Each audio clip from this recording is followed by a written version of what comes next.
Friends, colleagues and listeners, here we are, Groundhog Day, and I'm still here with Andy Clemson. Becoming a habit, mate. Yeah, who's the founder and who's the co-founder and director of Calibrate Learning Technology.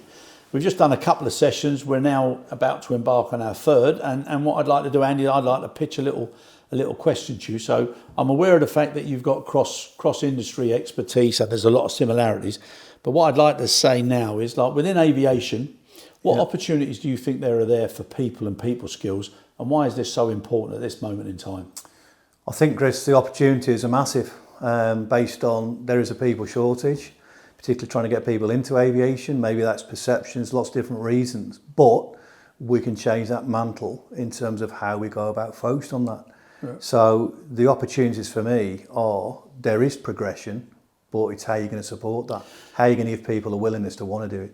Exactly, mate. And like in my career now, I've worked North America, South America, I've been all over Eastern Europe, I've been in the Far East, I've been everywhere.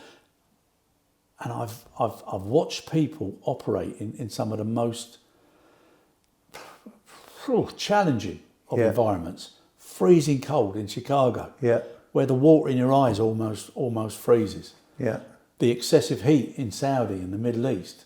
And I look at the people who do the same jobs that are done all over the world, wherever an aircraft lands and takes off. And I look at them in those extreme conditions and I think, fair play to you. So a lot of those issues are why a lot of people don't want to come into our industry now, which is a shame. Yeah. But if they understand the impact that makes and that global flexibility, if you wanted to do the same position in different countries, that means you can travel. Yeah. But the opportunities are fantastic, but I think we just have to let people know how those opportunities can materialise, and especially how they can materialise if, as an individual, you're given the opportunity to increase your asset value, or you actually get involved in increasing your personal asset value. Yeah. That's why I think what you do is so good. Now, what I'd like to ask you, and we spoke about this, about how to get into people's hearts and minds.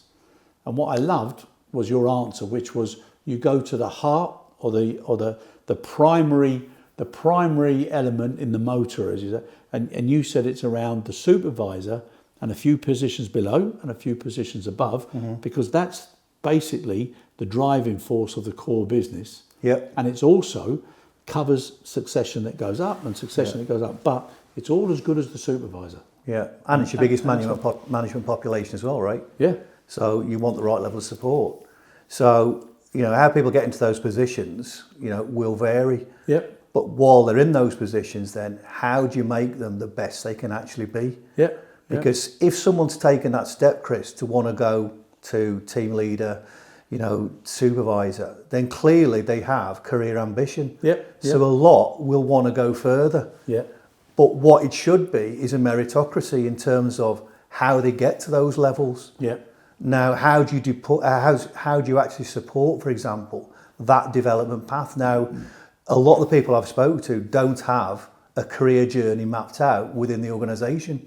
And my question would be, why not?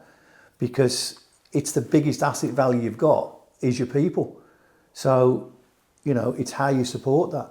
And that's what we're trying to do based on the focus we've got. Yeah, no, it's brilliant. And I think another point I think was Stuart who made was that you always want a balance. You always want people who have grown up from the floor, who've got the technical and the practical capability. Yeah.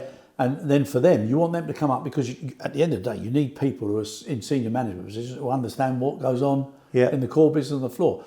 But invariably, you need to help them with some of the other finer points. Yeah. And then you've got people who come direct from education or a different industry, so they've got different new ideas, which is also good. Yeah. But then you have to get a situation where you're able to teach them how to respect the people with the practical knowledge. Yeah. If you get all of that balance and flow well, it's lovely, which is why I love your storyline. Yeah, and if you look now into the platform itself, you've got instant clarification. So if you're currently a supervisor, Chris, wanting to go to a DM, then is all you've now got to look at is what is the DM's position and what are the differences between you in what you're doing as a supervisor and that DM.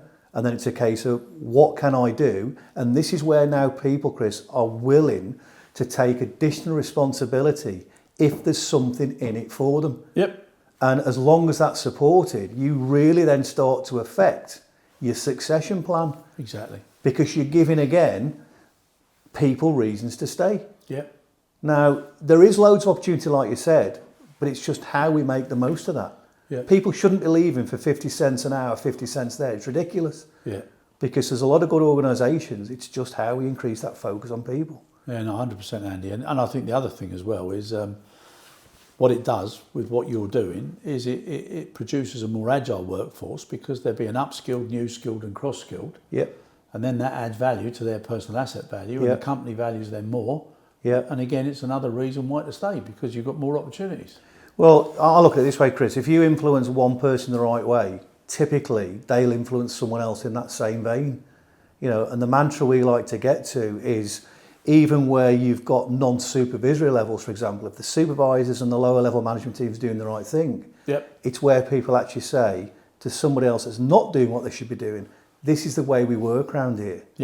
Because your culture is being influenced consistently in the right way by people that actually care and understand what's important. It's as simple as that. No, I think honestly, I'm not just saying it because I know you now and I've been involved and I've given some advice on from the industry, but I honestly, I genuinely think it's a really good concept. Now, as far as we were talking in an earlier episode about the various stages, so you've got your self-assessment, you've got your critical role expectation, you've got your self-assessment, you've got your action plan, you've got your regular competence reviews, whether they be bi-monthly or quarterly, and then you've got an option whereby where you've got that action plan and the gaps, you've now created what I think is a really nice concept of, and I know you guys call them the grids within the business, right? So you've got a set of grids that you can give to supervisors, team agents, or team leaders or lead agents. You've got a set of competency grids that you can give to them, which will help them in what they're expected to do against their critical role expectations. Yeah, definitely. And then you've got another set, which are for DMs and junior managers, and then you've got obviously a smaller set, but more detailed, for the senior managers. I think that's a wonderful way of doing it. And I'm sorry now I'm talking too much, but I just want to add to it. I think the other thing that you do is the fact that you don't want to teach them all. No. Especially at the 16 grid, which is for the supervisors. You want to teach the critical ones, and then you want to hand over your materials to an organisation's team so that they can take it forward and then they own the principles. Yeah. I think that's really, really positive. Well, it goes back to what we said earlier, Chris, and the real thing that we're very conscious about is to get the right level of development that people actually need. If it's face-to-face and it's proper intervention, then there is a significant cost to that. Yeah. So what it stops through the utilisation of the grids that you've just explained is that sheep dipping approach. You do not now, for example, have to put all of your supervisors through the same level of training, because what you've already identified is where the gaps are against role expectation. So straight away, you only now have to have a targeted focus on what really matters, whether that be supervisory or whether that be more of your junior leaders in terms of that leadership learning. So it's a lot more effective, but it's also more cost effective. 100%. And you can actually show, and I know I asked you earlier about how do you show the ROI, and that's one of the ROI examples whereby you show that under normal circumstances or in a legacy model, if there's a skill that you want your supervisor to have, you send all the supervisors. But in your model, you do a competency exercise on the ones who say they're clear on it, and if they pass the competency, why would you send them? Because you're just wasting their time and you're intimidating other people when they sit with colleagues who seem to know more than they do and they don't participate as much. And then where you've got competence to a level where you've got an internal capability, Chris, we are quite happy on subscription to hand those modules over for them to be delivered internally, because then you have a consistent and constant focus on development. And it goes back to that core mantra, is focus on your people as much as you focus on the task. Andy, I definitely, I've always been like, people practices performance. And if you care about your people, people will care about you. And again, can I just say, Chris, in those modules, it is no longer just a theoretical base, sit down, learn go away and do a test. It is the practical interventions throughout that, how they actually go about doing that, how they actually learn from within each other against industry standards and expectations. It's just different way of approaching it. Yeah. What I've also seen, Andy, as well in some organisations is there's a genuine mutual respect from peers when they know that their colleagues can and do the same standards that they do. Yeah. It's a totally different environment, whether it be in the office, whether it be on a shift, whether it be on a crew. There's a much more different. I don't know. You can almost feel it and see it. Yeah. Yeah, I'd agree, Chris. You know, because people inherently want similar sort of things, right? Which is, you know, go back to Maslow's hierarchy and all the rest of it.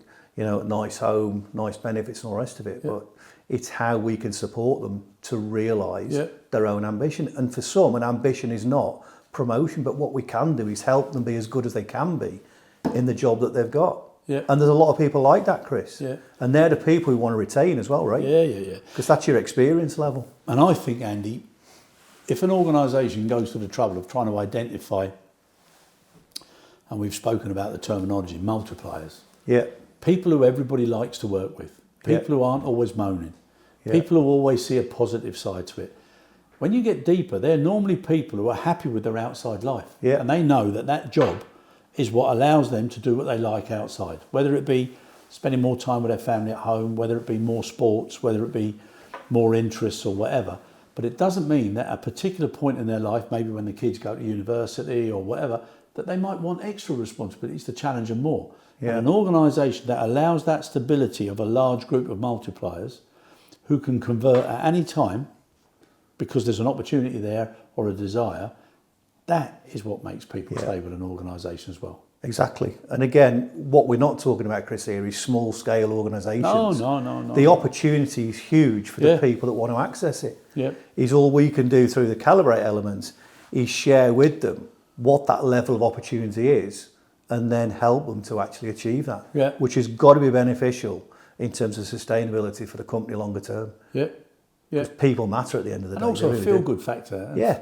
When people are in a good environment, they've got a feel-good factor. I mean, I think it's been proven many times, they don't go sick so much. Yeah. They're not always miserable. There's not so many incidents or whatever. And I think that's all so important now with the way the world's developing and geopolitical issues and you're faced with press and news and you don't see many positive things. Yeah, exactly. Whereas when you go to work, and most people spend more time at work than they do awake with people they love. Yeah. Well, I was talking to a guy last week, Chris, senior manager, and he was saying that, you know, level of commitment is massive, doing 15 hours a day, driving God knows how many miles to and back from work. And, you know, was proud of that. Now, what I would have to question is, what's the impact of that? Not only on his team in terms of what he thinks is normal or okay and the pressures that then applies, but if then, for example, if he was married and asked his wife, I'd love to know what her perspective is, because work-life balance is also important for people. Yeah. And I think COVID has shown us, I mean, it's not so bad in aviation, but, you know, working from home versus going into the office, you know, it's coming back into the fore. But people now are used to, well, actually, I can do different things. Now, if we want to keep people in aviation, that's what we're up against. There is other opportunities. So how do we change what we've got to make it more attractive? Yeah, and to want people to want to come to work. It's fantastic. And to interact with their colleagues. And because it can be a very lonely environment if you're working from home for too long. Yeah, as you know, my son's also in aviation. He's a first officer pilot, commercial pilot. You know, and I know the journey he's gone through. And, you know, during COVID, for example, he was actually working with Calibrate, you know, and, the one thing I noticed when I was doing some of his coaching was the passion that he brought in terms of having a different perspective, a pilot's eye view from on the ground. Yeah. And, you know, I think aviation for a lot of people is a passion. Yeah. So again, it's how we keep that passion alive. And I think that's where Calibrate really starts to... To challenge the mix, if you like. That's what we're trying to do. Yep. And as we started, now we finish. You know, if good leaders know how to lead and not just manage, they'll win the hearts and minds over of their people, and then there's no end to what they can achieve. Yeah. Yeah, no, it's good. There isn't anyone, Chris, that I don't know in a career that can't name one or two people that's been a positive influence in that career. Yeah. But how do we create more That multipliers switch. of Yeah. that switch? Yeah. And that's I what agree. we're targeting what to do. Agreed. No, lovely. Nice one, Andy.